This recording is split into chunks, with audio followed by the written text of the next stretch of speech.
Hey guys, how have you been? It's so nice to see you in person. I'm good, how are you? Good, good. So we are here in a patio at the Maloof house. What have you guys been working on? Well, I've been interviewing Kimberly Johnson, who's an educator and Tongva culture bearer. That's cool. What have you been working on, Mylene? I had the chance to speak with Kimberly's daughter, Samantha Johnson, who's also very involved in Tongva culture, and she is a marine biologist and a science illustrator. That's awesome.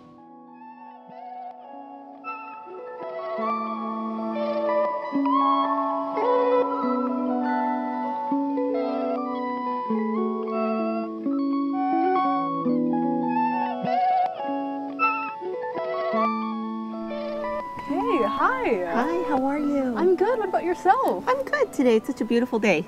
It's gorgeous outside. So, tell me a little bit about yourself. Well, my name is Kimberly Morales Johnson, and I am Gabrielino Tongva, San Gabriel Band of Mission Indians. And I would also consider myself a culture keeper or culture bearer of the Gabrielino Tongva people.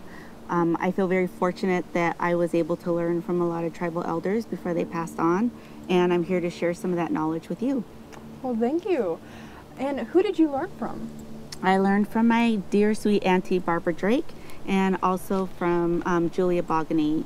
Barbara is actually my cousin, and I've known her all of my life, but really spent a lot of time with her over the past 25 years to just learn our Tongva traditions, culture, and belief, because she was one of the true last culture bearers of the Gabrielino Tongva people.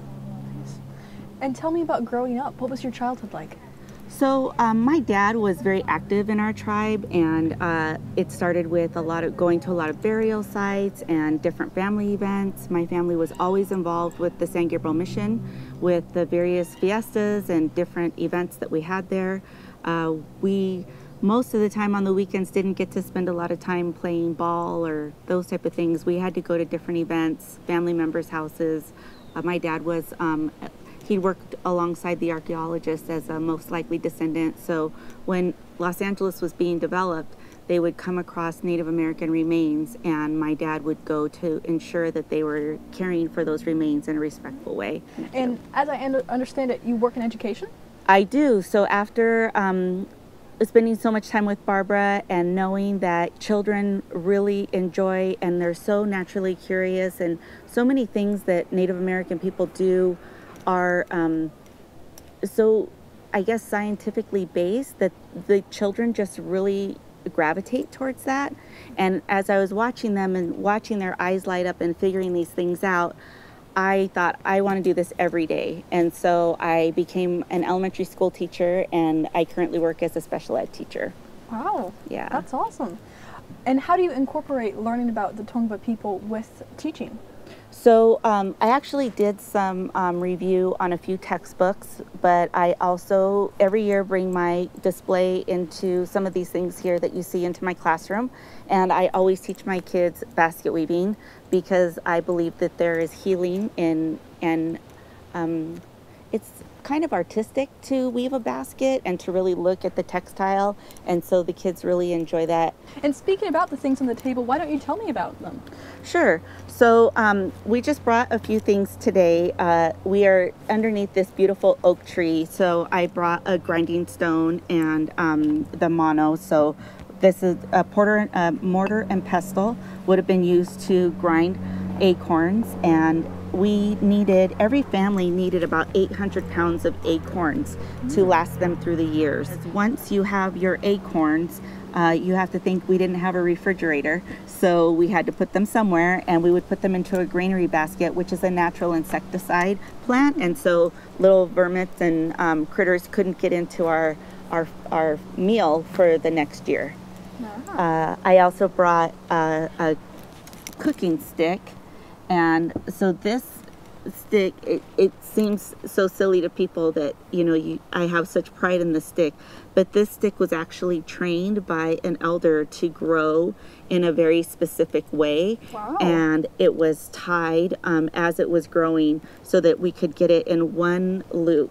And traditionally, this would have been used with a hot rock.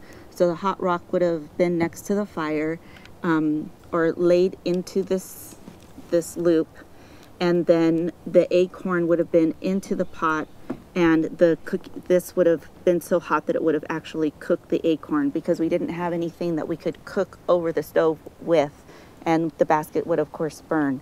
So this was used to cook the acorn mush, or wee wish. And you've mentioned that plants have a huge impact in the Tongva people. What are some of the most important plants?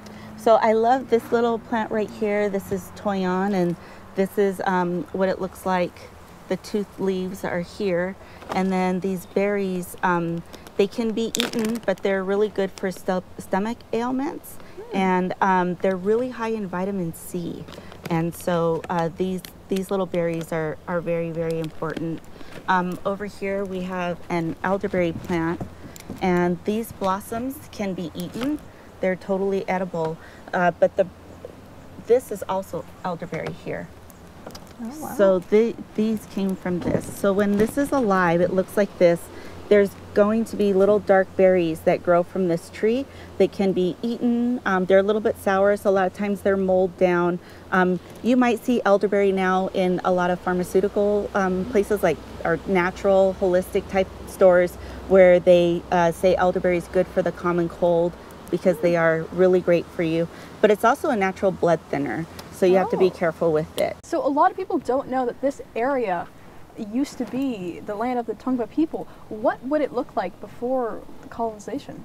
So if you can go back in your mind and think, when I was teaching this back in the school, I would go to different schools and teach kids about the Tongva culture.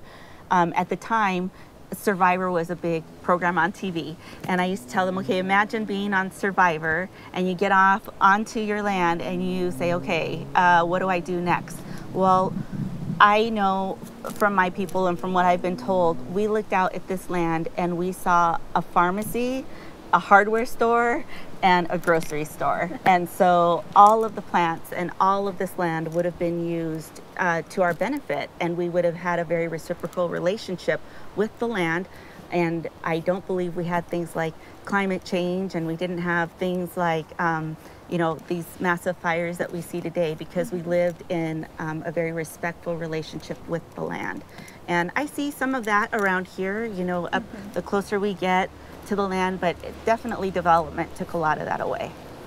So these plants that I brought, that I see here, I can tell you that they all have a purpose, and that's part of that respectful relationship that we as Tongva people have with the land and with Mother Earth, because Mother Earth gave us so many gifts and still does. For sure. Yeah. And are there any misconceptions about the Tongva people? Yes, that we are gone, that we are extinct. There are a lot of people that think that, well, if you think about this in terms of,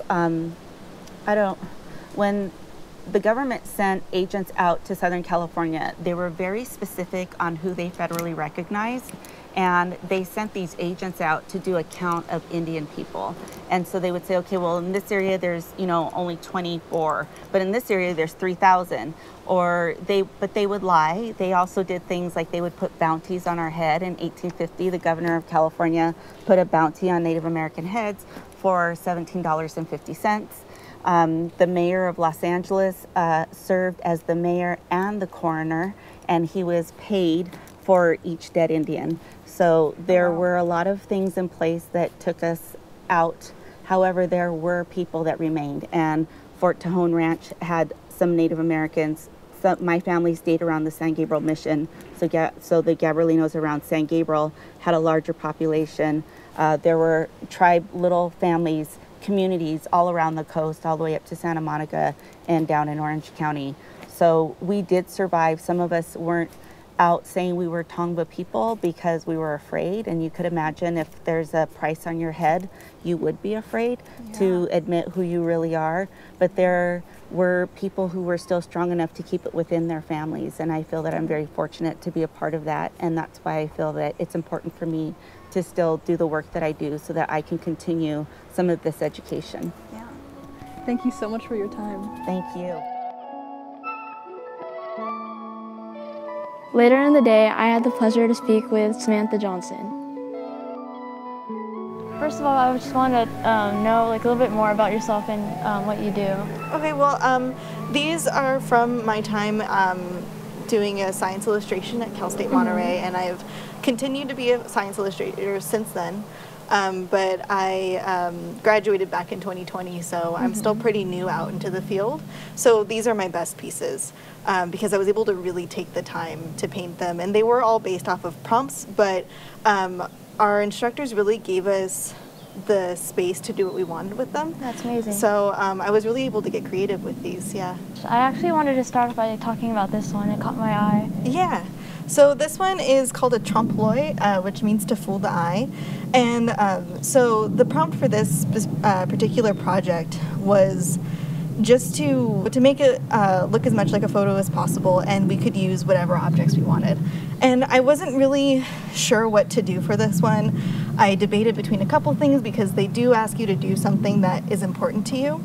And then a couple months before then, I thought about it, and my baby cousin, she wore my regalia from when I was her age. When she was 7, and I got my regalia when I was 7, and I wore it to the Acorn Festival, and it was all made by my mom.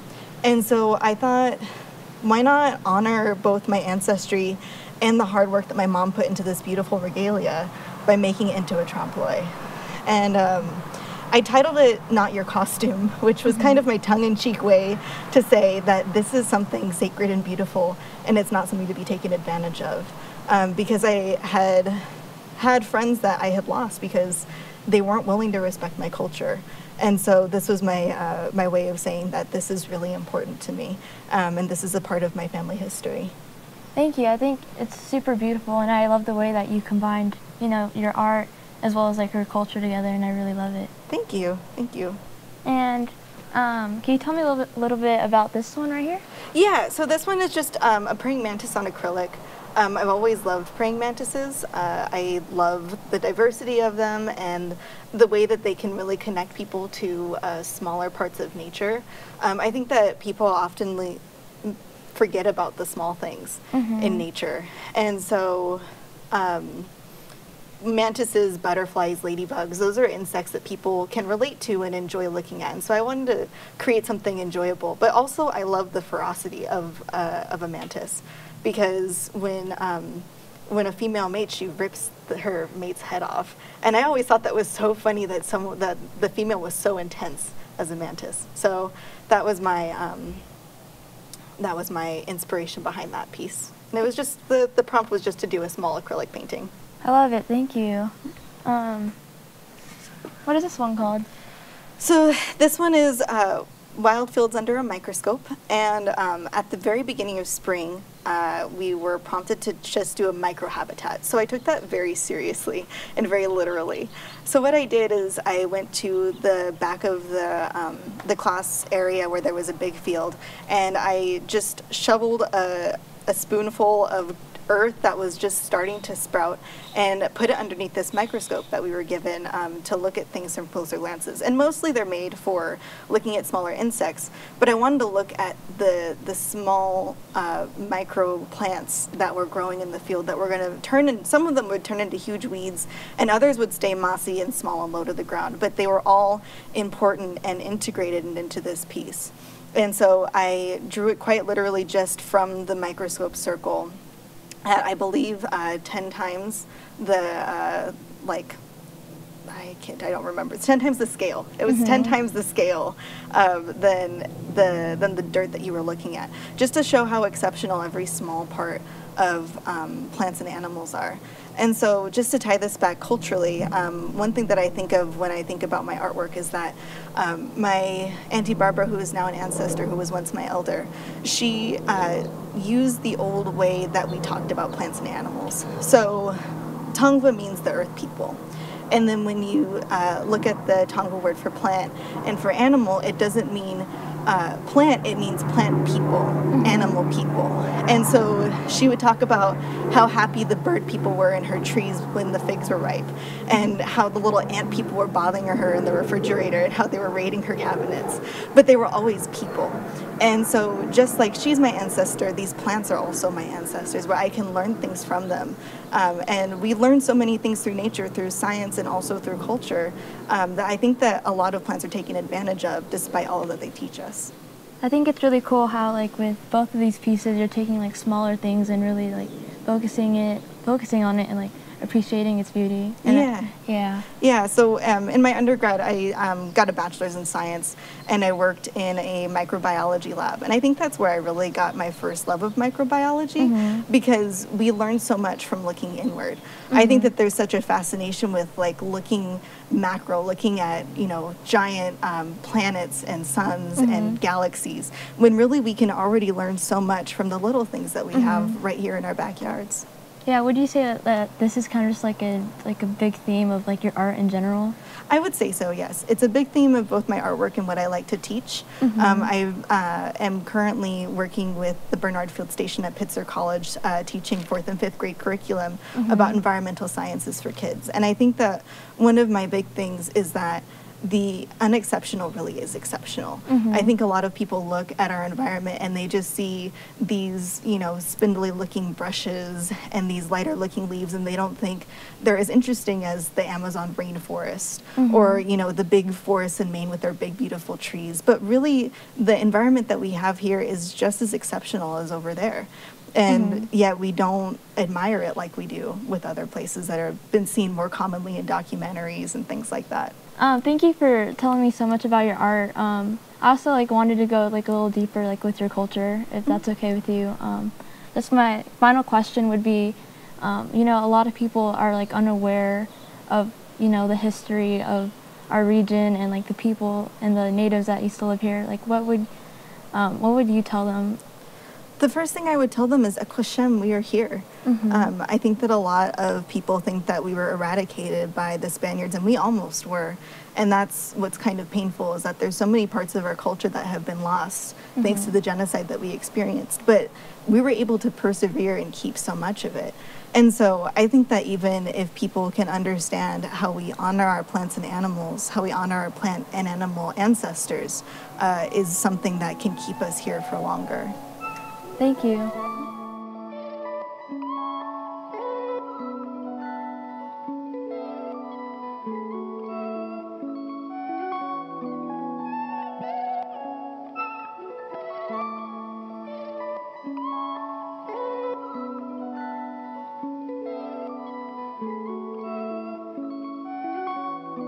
Oh my gosh, there's an oak gall right there. Sorry. Do you see that? Okay. This is a gift. Do you see this right here?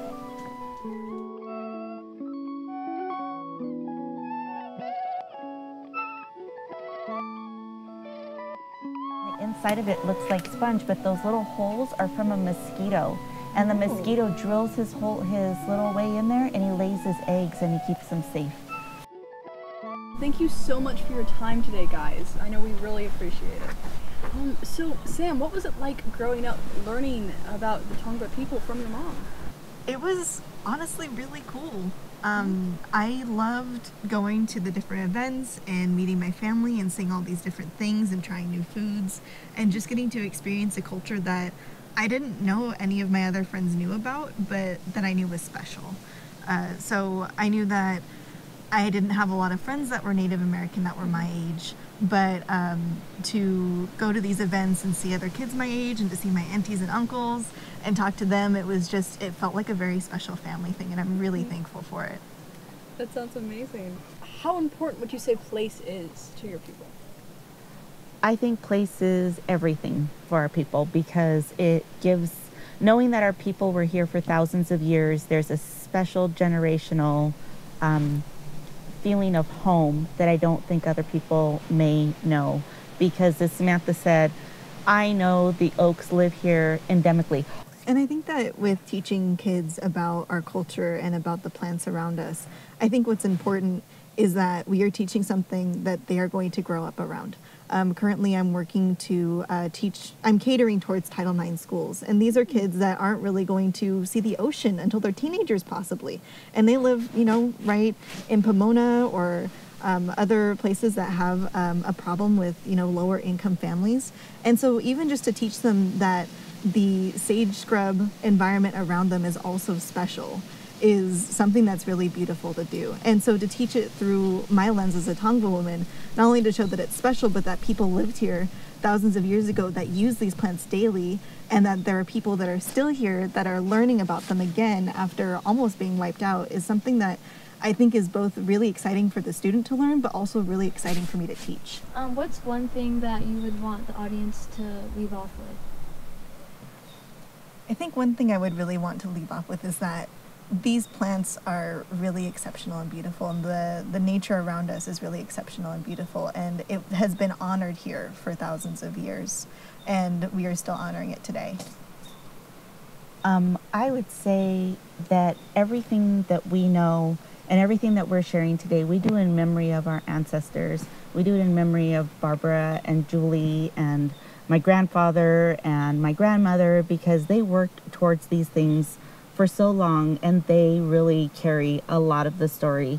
And we are just caretakers really of their story and of their knowledge to pass on to future generations. And gratitude. I'm thankful. I'm thankful for the Maloof to give us an opportunity to share, and I'm thankful for knowing and to be gifted with the knowledge that we're able to pass down. So I believe having a heart of gratefulness is so much better than having a heart of anger, and so I'd like to pass that on as well. We are here. Equishem. Equishem. In our language, we are here. Equishem. We are here. We Equishem. survived. Well, that was a lot of fun. And tell me, what stood out to you? I was really inspired by Samantha and how she was able to combine her passion for the Tongva culture as well as science and art. And even though those groups don't seem to intersect at first, she was able to find a way to combine them and really create like awesome art out of it, and like share what's important to her in different messages. Yeah, Sam's art was phenomenal. You know, what stood out to me about Kimberly was how she'd taken this knowledge about the Tongva people that she learned through her family and through her research, and she had the motivation to inform others who were, you know, uninformed about these people, and I thought that was very admirable.